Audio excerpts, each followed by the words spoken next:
जय हिंद। पिछली क्लास में हमने पढ़ा था कॉन्टिनेंट के बारे में और थोड़ा बहुत हमने कॉन्टिनेंट के बारे में ओवरव्यू भी जाना था कि कौन से कॉन्टिनेंट पे क्या क्या चीजें प्रसिद्ध हैं। और ओशियंस के बारे में भी मैंने बताया था कुछ सारी चीजें आपको, और ओशियंस की डिफिनेशन भी मैंने दी थी कि ओशियंस किसको बोलते हैं, महाद्वीप किसको बोलते हैं, वो भी मैंने सारी चीजें आपको बताई थी। तो आज कुछ थोड़ा सा दूसरा चीज सीखेंगे, ठीक है। तो आइए चलते हैं। तो आज हम आपको फिर से मैं एक बार रिमाइंड करा देता हूँ। हमारे 7 कॉन्टिनेंट थे और 5 ओशियंस है। तो पहला कौन सा था? पहला था हमारा एशिया और Africa, north America, south America, और उसके बाद यूरोप एंड अंटार्कटिका, और फिर हमारा कौन सा है? ओशिनिया। ठीक है, ये 7 कॉन्टिनेंट हो गए थे हमारे।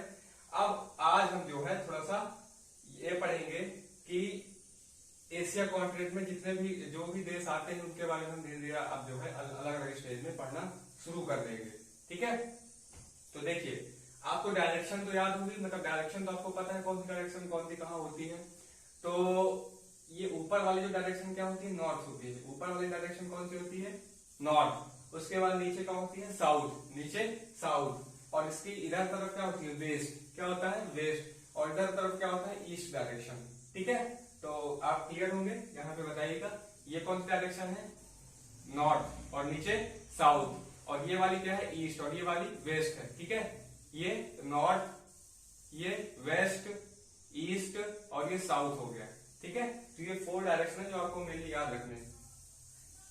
आपने अक्सर ये सुना होगा कि पश्चिमी सभ्यता को हम फॉलो कर रहे हैं, मतलब वेस्टर्न कल्चर। तो वेस्टर्न कल्चर जो शब्द है वो यहीं से निकला है। आप देख रहे हो कि ये हमारा इंडिया है और इंडिया के इधर कौन सी डायरेक्शन है? ईस्ट हो गई। ये ऊपर वाली नॉर्थ हो गई, नीचे वाली साउथ हो गई, इसलिए इसको साउथ इंडिया बोलते हैं क्योंकि नीचे की तरफ साउथ डायरेक्शन है। ठीक है, तो आप ये देखेंगे कि इधर तरफ कौन सी डायरेक्शन है? वेस्ट है। तो इधर तरफ यदि वेस्ट डायरेक्शन, तो वेस्ट की तरफ तो हमको ये यूरोप मिलता है, और यूरोप में ही क्या है? इंग्लैंड है, फ्रांस है, पोलैंड है।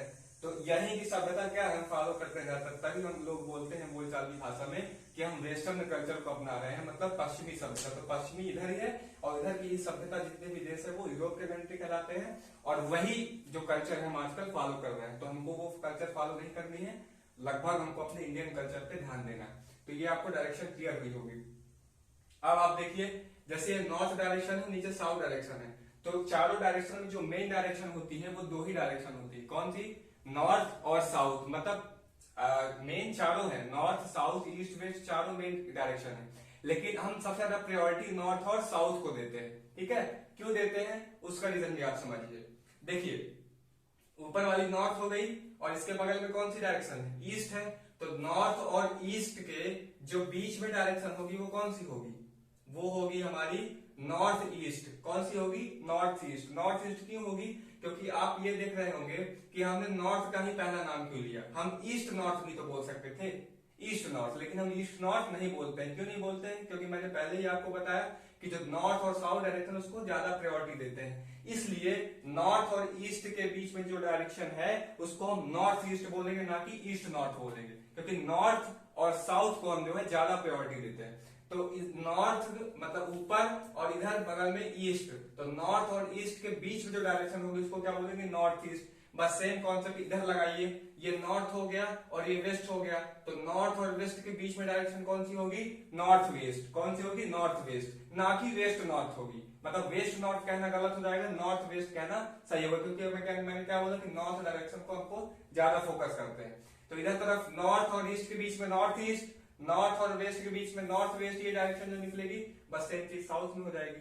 तो साउथ और ईस्ट के बीच में साउथ ईस्ट की ईस्ट साउथ, साउथ ईस्ट, क्योंकि हमको साउथ को पहले बोलना है। ठीक है, तो साउथ और ईस्ट के बीच में कौन सी डायरेक्शन होगी? ये वाली साउथ ईस्ट।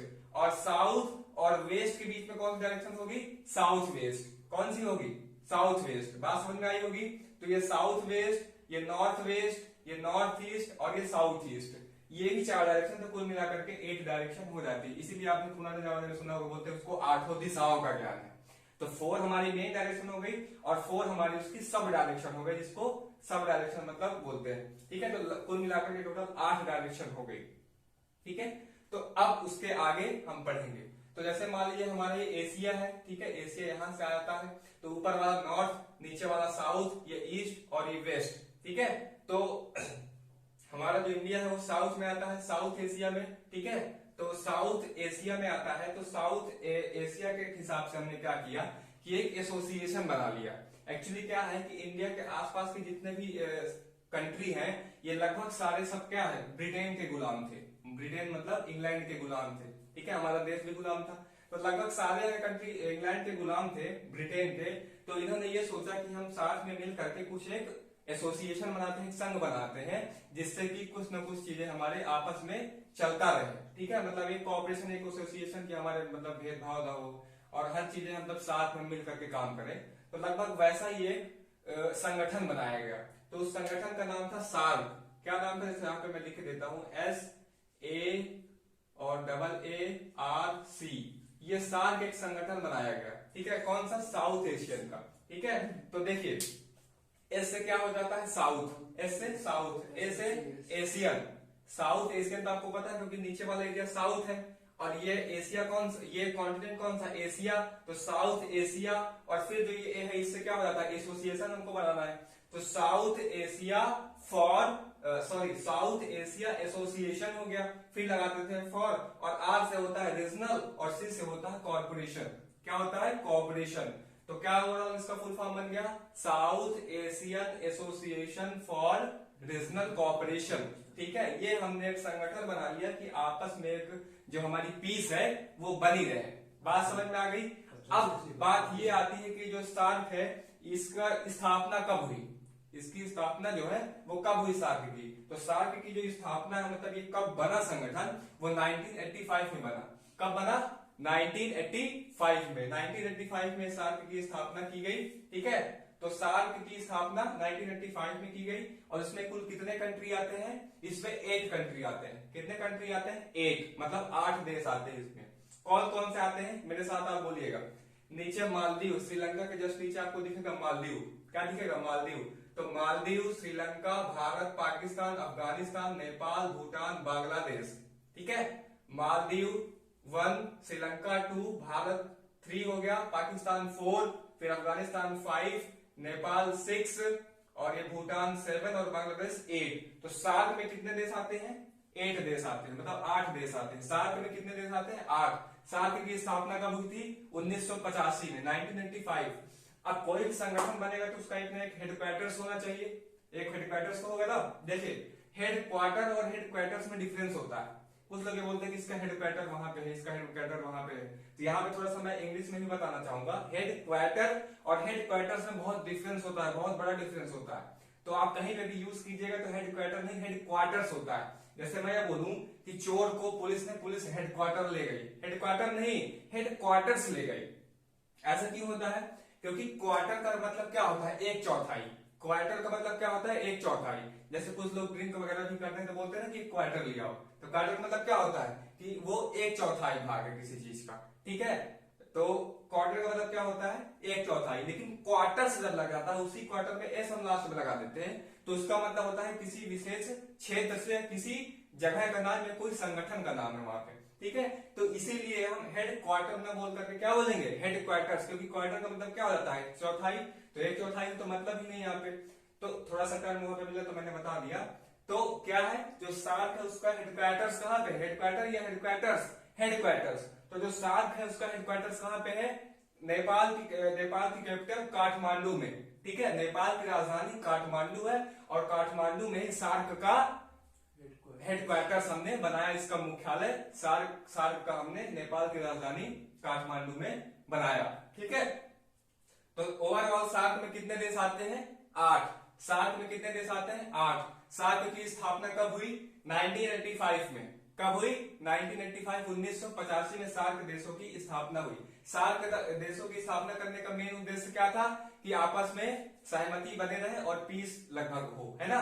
तो 1985 में सार्क का इसका मुख्यालय कहां पे, इसका हेडक्वार्टर्स कहां पे है, नेपाल की कैपिटल काठमांडू में, ठीक है। लेकिन इन 8 देशों में जो सबसे बड़ा लीड करता है वो इंडिया का रोल है, क्योंकि इन 8 देशों में भी आप देखें तो सबसे ज्यादा इन 8 देशों में, मैं ओवरऑल कंट्री की, ओवरऑल एशिया या ओवरऑल वर्ल्ड की बात नहीं कर रहा हूं, इन 8 देशों में सबसे ज्यादा यदि कोई कंट्री लीड करता है तो वो अपना इंडिया है। क्योंकि इन 8 देशों में सबसे मजबूत, सबसे इकोनॉमी यदि हम देखा जाए तो अपना इंडिया ही कहलाता है। तो इसका हेडक्वार्टर्स भले ही नेपाल की कैपिटल काठमांडू में है, लेकिन इसकी लीडिंग जो है ज्यादातर इंडिया ही करता है। बात समझ में आ गई।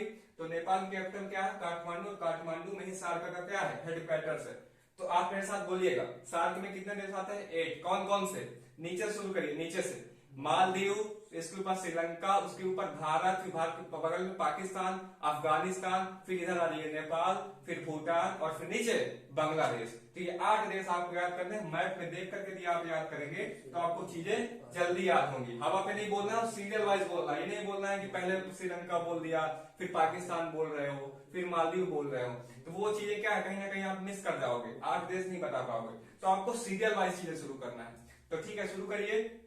सबसे पहले कौन सा कंट्री था? मालदीव। मालदीव, मालदीव के बाद श्रीलंका, फिर उसके ऊपर भारत, फिर भारत के बगल में पाकिस्तान, पाकिस्तान के बगल में अफगानिस्तान, फिर इधर आ जाइए तो नेपाल, नेपाल के बगल में आपको मिलेगा भूटान, और भूटान के नीचे मिलेगा आपको बांग्लादेश।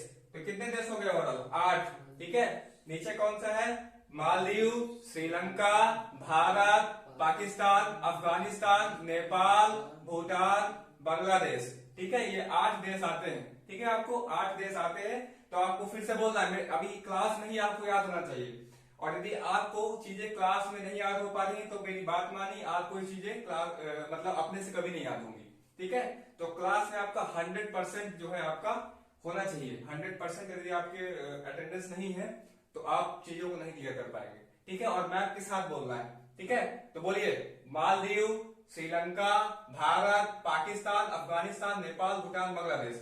जल्दी से बोलिए, मालदीव, श्रीलंका, भारत, पाकिस्तान, अफगानिस्तान, नेपाल, भूटान, बांग्लादेश। जितना जल्दी आप बोल सकते हैं उतनी ही अच्छी आपकी क्या एक्यूरेसी है। मालदीव, श्रीलंका, भारत, पाकिस्तान, अफगानिस्तान, नेपाल, भूटान, बांग्लादेश। इसको उल्टा कर सकते हैं आप, उल्टा। यूपीएससी अगर ऐसी चीजों को करता है, उल्टा बोल देगा, तो उल्टा बोल दिए, क्या दिक्कत है? बांग्लादेश लास्ट में, तो बांग्लादेश, फिर उसके बाद भूटान, फिर नेपाल, फिर अफगानिस्तान, फिर पाकिस्तान, फिर भारत, फिर श्रीलंका, और लास्ट में मालदीव। तो आई होप ये चीजें आपको याद ही होंगे। एक बार फिर से बोलिए, सार्क का मुख्यालय कहां पे है?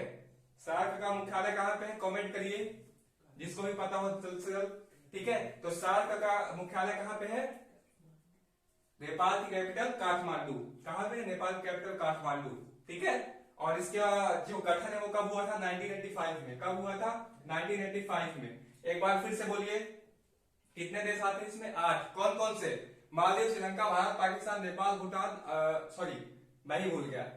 मालदीव, श्रीलंका, भारत, पाकिस्तान, अफगानिस्तान, नेपाल, भूटान, बांग्लादेश। ठीक है, तो ये 8 देश आपको सार्क के याद हो गए होंगे। ठीक है, तो ऐसे ही चीजें हम जो है चलते रहेंगे। फिर सार्क एक कंट्री हो गया, फिर यहाँ पे हम आसियान के देश पढ़ेंगे, उसके बाद ये सेंट्रल एशिया के पढ़ेंगे देश, तो इस सारे बहुत सारे नॉर्थ एशियन के पढ़ेंगे। तो धीरे धीरे हम चीजें कवर करते जाएंगे। जैसे आज हमने इतना पढ़ लिया, फिर हम ओवरऑल देखेंगे मालदीव में क्या चीजें हैं, श्रीलंका में क्या चीजें हैं, तो ये धीरे धीरे हम इसका डेप्थ में पढ़ते जाएंगे। ठीक है, तो इतना सार्क आज हमने कंप्लीट कर लिया। आप इसको जल्द से रिमाइंड कर लीजिएगा और चीजों को बोलते जाइएगा, आप तुरंत आपको याद हो जाएगी, ज्यादा आपको परेशानी नहीं होगी, लगभग सारी चीजें आपकी क्लास में ही कवर हो जाएंगी। ठीक है, तो अब मैं थोड़ा सा आपको ओशियन के बारे में बताना चाहूंगा। लगभग क्वांटिटी मैंने बता दिए थे, ओशियन के बारे में बताना चाहूंगा। तो ओशियन देखिए मेनली 5 होते हैं। कितने होते हैं? 5। मतलब मुख्य रूप से मतलब जो हमारे महासागर हैं वो कितने होते हैं? 5। कौन कौन से? यहां से आइए, पैसिफिक ओशन मतलब प्रशांत महासागर, एटलांटिक ओशन, ठीक है, एटलांटिक ओशन। उसके बाद हमारा इंडियन ओशन, इंडियन ओशन मतलब हिंद महासागर, यहां पे आता है इंडियन ओशन, सॉरी ये इंडियन ओशन। ठीक है, इंडियन ओशन हो गया। तो इसके बाद आर्कटिक ओशन, और उसके बाद एंटार्क्टिक ओशन। ये एंटार्क्टिका एक कॉन्टिनेंट भी है और एंटार्क्टिक एक ओशियन भी है, मतलब महासागर भी है। तो मेजर कितने हैं, मतलब मुख्य रूप से कितने ओशियन है? 5। कौन कौन से?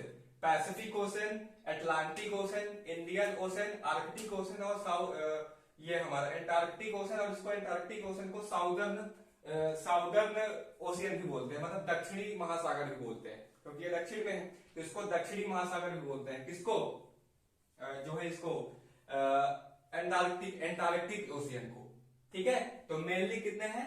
5 ओशियन है। एक बार फिर से बोलिए मेरे साथ, Pacific, Atlantic, Indian, Arctic, Antarctic, या इसी को साउदर्न ओशियन भी बोलते हैं। तो ये 5 हो गए। लेकिन यहां पे बोल रहा हूं 5 तो मेजर हो गए, लेकिन ये जो पैसिफिक ओशन है ना, मैं देखिए आपको फर्स्ट वीडियो में ही बताया था कि पैसिफिक ओशन बहुत बड़ा है और यहीं से हमारी अर्थ को क्या किया गया था, काटा गया था। तो आधा पैसिफिक ओशन इधर है, आधा इधर है, क्योंकि बहुत बड़ा है। तो बहुत बड़ा है तो मतलब कोई चीज बहुत बड़ी हो जाती है ना, तो उसको क्या है कि पहचानने में थोड़ा सा कहीं ना कहीं क्या होती है, दिक्कत होती है। मान लीजिए कोई पैसिफिक ओशन में कोई जहाज डूब रहा है, कुछ भी हो रहा है, तो मतलब पता नहीं चल पाएगा कि पैसिफिक ओशन के प्रशांत महासागर के किस कोने में वो जहाज डूब रहा है, क्या हो रहा है। तो उसी की सुविधा के लिए हमने पैसिफिक को दो भागों में बांट दिया। कितने भागों में बांट दिया, दो भागों में बांट दिया। प्रशांत महासागर को हमने अपनी सुविधा के लिए, जो भूवेता थे, जो ज्योग्राफी के जानकार थे बड़े बड़े, उन्होंने इसको दो भागों में बांट दिया। तो प्रशांत महासागर को दो भाग में बांट दिया, और अटलांटिक ओशन मतलब ये भी बड़ा था, तो इसको भी दो भागों में बांट दिया। तो पैसिफिक ओशन से हो गया नॉर्थ ओशियन, साउथ ओशियन, क्योंकि ऊपर का हिस्सा नॉर्थ है, नीचे का हिस्सा साउथ है। तो पैसिफिक से ऊपर वाला हिस्सा क्या हो गया, नॉर्थ पैसिफिक ओशन मतलब उत्तरी प्रशांत महासागर, नीचे वाला साउथ पैसिफिक ओशन मतलब दक्षिणी प्रशांत महासागर। बस सेम चीज यहाँ पे किया गया, नॉर्थ अटलांटिक ओशन और नीचे साउथ अटलांटिक ओशन। ठीक है, तो अब आप ध्यान से जरा गिनिएगा कि ओशियन कितने हो गए। पैसिफिक, नॉर्थ पैसिफिक ओशन और ये क्या हो गया, साउथ पैसिफिक ओशन, दो हो गए। North Atlantic ocean, south Atlantic ocean, दो और दो चार हो गए। फिर इसके बाद Indian ocean 5, Arctic ocean 6, Antarctic या साउदर्न ओशियन 7 ओशियन हो गए। मेनली कितने, 5, लेकिन ओवरऑल यदि हमने जोड़ तोड़ के पढ़ा तो कितने हो गए, 7। इसीलिए आपने गाना सुना होगा कि 7 समुंदर पास में तेरे पीछे पीछे आई। वो 7 समुंदर यही, ठीक है, वो 7 समुंदर यही है, 7 समुंदर साथ में तेरे पीछे पीछे आई।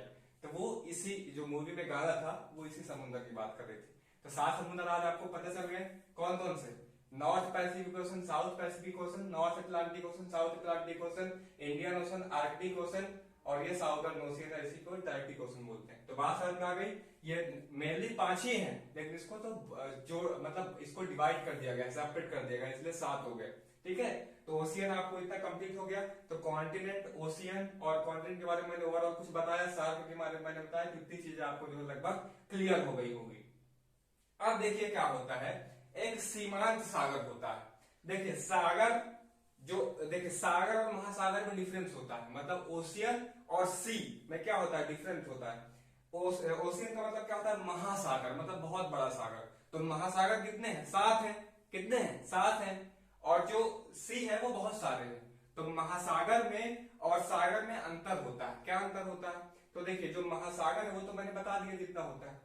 तो महासागर के बाद क्या था, सागर, उसी को सीमांत सागर भी बोलते हैं। सीमांत सागर नाम से ही स्पष्ट है कि जो किसी सीमा के अगल बगल लगेगा या टच करेगा उसी को हम सीमांत सागर बोलते हैं। ठीक है, जैसे नॉर्थ पैसिफिक ओशन है, अब नॉर्थ पैसिफिक के ओशन के जो ये भूमि है, इसके अगल बगल जो भी ये सागर टच करेगा नॉर्थ पैसिफिक ओशन, तो जो चीजें जमीन से टच हो गई इसके तट में, तो इसको हम महासागर ना बोल करके क्या बोलेंगे, सागर बोलेंगे, सीमांत सागर बोलेंगे। क्या बोलेंगे, सीमांत सागर बोलेंगे।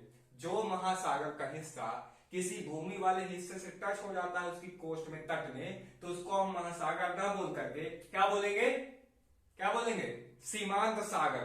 ठीक है, या खाली सागर या सी बोल सकते हैं। तो बात समझ में आ गई। तो बस हम क्या पढ़ना, सागर हमने ओशियंस पढ़ लिया, महासागर पढ़ लिया, अब हम पढ़ेंगे सीज पढ़ेंगे, मतलब सागर पढ़ेंगे कि लगभग सागर कितने। तो सबसे पहले हम सागर पढ़ेंगे आर्कटिक ओशन के। ये आर्कटिक ओशन मैंने पढ़ाया था जो सबसे ऊपर है। तो आर्कटिक ओशन क्या है, महासागर है। आर्कटिक ओशन क्या है, महासागर है। अब ये आर्कटिक ओशन जो है जिस भी लैंड वाली भूमि में थोड़ा थोड़ा यहाँ पे आएगा तो उसमें क्या बन जाएंगे, सागर बन जाएंगे। मतलब देखिए समझिए बात को, ये जो आर्कटिक ओशन है, ये आर्कटिक ओशन तो पूरा महासागर है, महासागर तो है, लेकिन ये जो आर्कटिक ओशन का पानी जब किसी जमीन से किनारे तरफ टच होगा तो वो आर्कटिक ओशन ना कहला करके क्या कहलाएगा, सागर कहलाएगा, सीमांत सागर कहलाएगा, क्योंकि किसी सीमा के तट पर बन रहा है। तो आर्कटिक ओशन जब किसी भूमि वाले एरिया के तट पर मतलब यहाँ पे एंटर करेगा पानी, तो उसको महासागर ना बोल करके हम क्या बोलेंगे, सीमांत सागर बोलेंगे, या सिंपल भाषा में सागर बोलेंगे, या समुद्र बोलेंगे, या इंग्लिश में सी बोलेंगे। बात समझ में आ गई। तो अब आर्कटिक ओशन के अंदर कितने सागर आते हैं, कितने सीमांत सागर आते हैं, कितने समुद्र आते हैं, वो हमको पढ़ना है। तो यहां से शुरू करिएगा, कहां से, यहां से, ईस्ट डायरेक्शन में। तो इसमें लगभग टोटल कितने आते हैं आर्कटिक ओशन में, 11 सागर। कितने आते हैं, 11 सागर आते हैं। ठीक है, 11 समुद्र। तो अब हमको यहां से पढ़ना है। तो सबसे इधर इस तरफ कौन सा, चुप्पी सागर। कौन सा है, चुप्पी सागर, कौन सा, चुप्की सी, कौन सा है, चुप्की सागर। उसके बगल में आपको मिलेगा ईस्ट साइबेरियन सी, इसको साइबेरियन सागर भी बोलते हैं।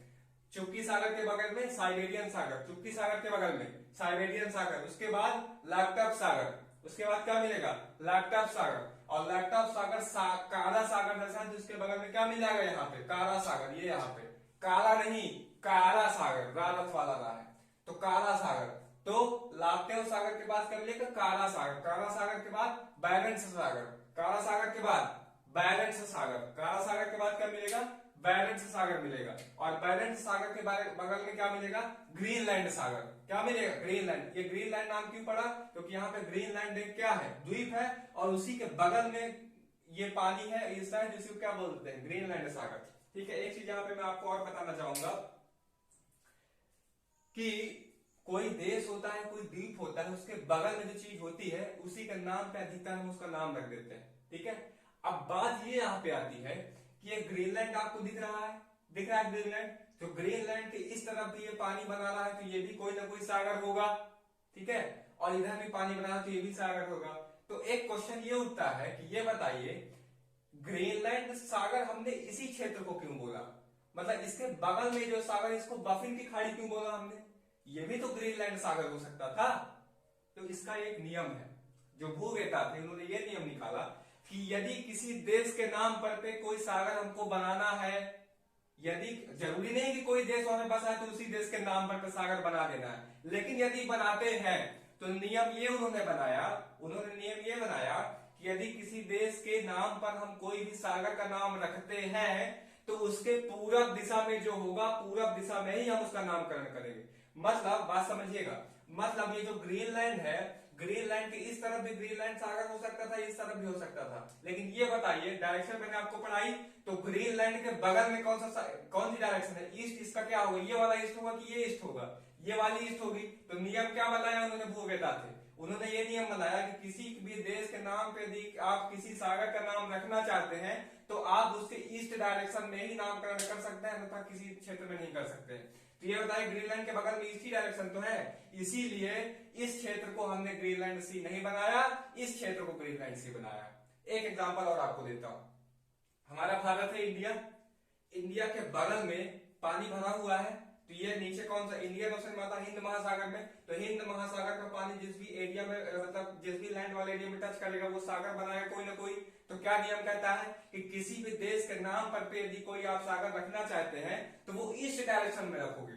जैसे समझिएगा, ये भारत है, भारत की इस तरफ कौन सी डायरेक्शन है, ईस्ट है, तो देखिए ईस्ट में क्या लिखा है, बे ऑफ बंगाल, क्या लिखा है, बे ऑफ बंगाल, मतलब बंगाल की खाड़ी। अब ये बताइए भारत है तो इस तरफ भी तो बे ऑफ बंगाल हो सकता, लेकिन यहाँ पे क्यों नहीं रखा गया, यहाँ पे अरेबियन सी है, यहाँ पे क्यों नहीं बनाया गया, क्योंकि नियम ये वो बना करके गए कि किसी भी देश के नाम पर यदि आप किसी समुद्र का नाम रखना चाहते हैं तो आप उसकी ईस्ट डायरेक्शन पे ही नामकरण कर सकते हो, किसी और डायरेक्शन में नहीं। इसलिए इंडिया के आप ईस्ट डायरेक्शन में ही बे ऑफ बंगाल पाएंगे, ये वेस्ट डायरेक्शन पड़ जाता है, इसे नहीं पड़ेगा। अब ये अरेबियन सी किसके रखा है, यहाँ पे सऊदी अरेबिया है, सऊदी अरेबिया, तो सऊदी अरेबिया का ईस्ट डायरेक्शन कौन सा पड़ता है, ये वाला पड़ता है, तो इसके नाम पर अरेबियन सी यहाँ पे पड़ गए। बात समझ में आ गई। तो आप चाहे जहां पे देख लीजिए ईस्ट डायरेक्शन में ही उस देश का नाम क्या जो है, हम यदि समुद्र रखना चाहते हैं किसी देश के नाम पर पे तो ईस्ट डायरेक्शन में ही रखेंगे। बात समझ में आ गई। तो मैं पढ़ा रहा था ग्रीनलैंड सागर, तो ग्रीनलैंड सागर हो गया। ग्रीनलैंड सागर के जस्ट बगल में बाफन की खाड़ी, क्या है, बाफन की खाड़ी, क्या है, बाफन की खाड़ी। आप ऐसे याद रखिए, ग्रीनलैंड है, ग्रीनलैंड के इस डायरेक्शन में ग्रीनलैंड सागर और ग्रीनलैंड के उस तरफ क्या है, बाफन की खाड़ी, क्या है, बाफन की खाड़ी। और बाफन की खाड़ी के जस्ट नीचे आप आ जाएंगे यहाँ पे तो मिलेगा हडसन की खाड़ी, हडसन बे, क्या मिलेगा, हडसन की खाड़ी, मतलब हडसन बे, खाड़ी को इंग्लिश में बे बोलते हैं, ठीक है। तो ये हमारा बाफन की खाड़ी है, और बाफन की खाड़ी आप नीचे आ जाएंगे यहाँ पे तो आपको मिलेगा हडसन की खाड़ी, क्या मिलेगा, हडसन की खाड़ी। और हडसन की खाड़ी के आप जस्ट ऊपर आएंगे तो मिलेगा हमको एमंडसन की खाड़ी, एमंडसन गल्फ, क्या मिलेगा, एमंडसन की खाड़ी। और एमंडसन की खाड़ी के जस्ट बगल में क्या मिलेगा, बेओफोर्ट सागर, क्या मिलेगा, बेओफोर्ट सागर, क्या मिलेगा, बेओफोर्ट सागर। शुरू से सुनाइए, सबसे पहले इस डायरेक्शन में क्या है, चुप्की सागर, क्या है, चुप्की सागर। उसके बाद क्या है, साइबेरियन सागर, उसके बाद साइबेरियन सागर, चुप्की सागर, साइबेरियन सागर, लैपटॉप सागर, काला सागर, ठीक है, काला सागर के बाद बैरेंट्स सागर, बैरेंट सागर के बाद ग्रीनलैंड सागर, सॉरी बैरेंट सागर के बाद यहाँ पे मैं भूल गया हूँ व्हाइट सागर बताना, यहाँ पे श्वेत या सफेद महासागर भी है। तो कारा को याद करिए काला से, और कारा सागर जब आएगा तो सफेद आएगा, तो कारा सागर के बाद सफेद सागर या व्हाइट सागर भी बोलते हैं। तो कारा सागर के बाद व्हाइट सागर, और व्हाइट सागर के बाद ग्रीनलैंड सागर, और ग्रीनलैंड बीच में है तो इस तरफ इस डायरेक्शन में ग्रीनलैंड सागर,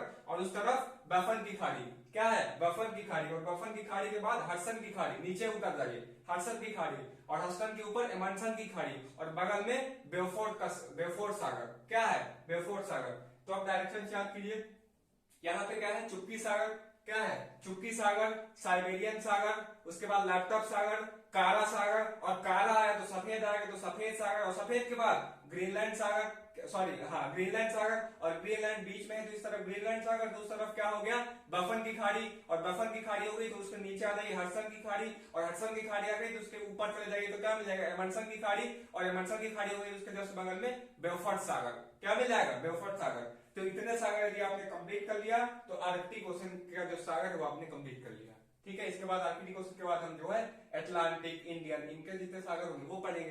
तो मेरे साथ बोलिए, अभी आपको याद नहीं हुआ बोलिए। 11 सागर आते हैं इसमें आर्कटिक ओशन में। पहला कौन सा है चुप्पी सागर, फिर साइबेरियन सागर, साइबेरियन के बाद लैपटॉप सागर, लैपटॉप के बाद कारा सागर, और कारा आया तो सफेद सागर, और सफेद के बाद ग्रीनलैंड सागर, और ग्रीनलैंड की उस तरफ बफन की खाड़ी, क्या है बफन की खाड़ी, और बफन की खाड़ी के बाद जस्ट नीचे उतर जाता है तो क्या मिलेगा हडसन की खाड़ी, और हडसन की खाड़ी के बगल में क्या मिलेगा, हडसन की खाड़ी के बगल में मिलेगा हमको एमस्टन की खाड़ी, क्या मिलेगा एमस्टन गल्फ, एमस्टन की खाड़ी, और एमस्टन के बाद ब्यूफोर्ट सागर, क्या मिलेगा ब्यूफोर्ट सागर।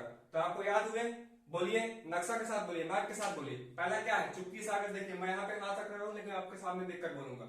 यहाँ पे चुप्पी सागर, फिर साइबेरियन सागर, फिर लैपटॉप सागर, फिर कारा सागर, कारा के बाद सफेद सागर, सफेद सागर के बाद फिर क्या मिलेगा ग्रीनलैंड सागर, ग्रीनलैंड के बाद हाँ सॉरी व्हाइट सागर, फिर बैरेंट सी, बैरेंट सी के बाद ग्रीनलैंड सागर, ग्रीनलैंड सागर के बाद क्या मिलेगा हमको बफन की खाड़ी, बफन की खाड़ी के बाद नीचे हडसन की खाड़ी, फिर एमर्सन की खाड़ी, फिर बेफोर्ट सागर, क्या मिलेगा बेफोर्ट सागर।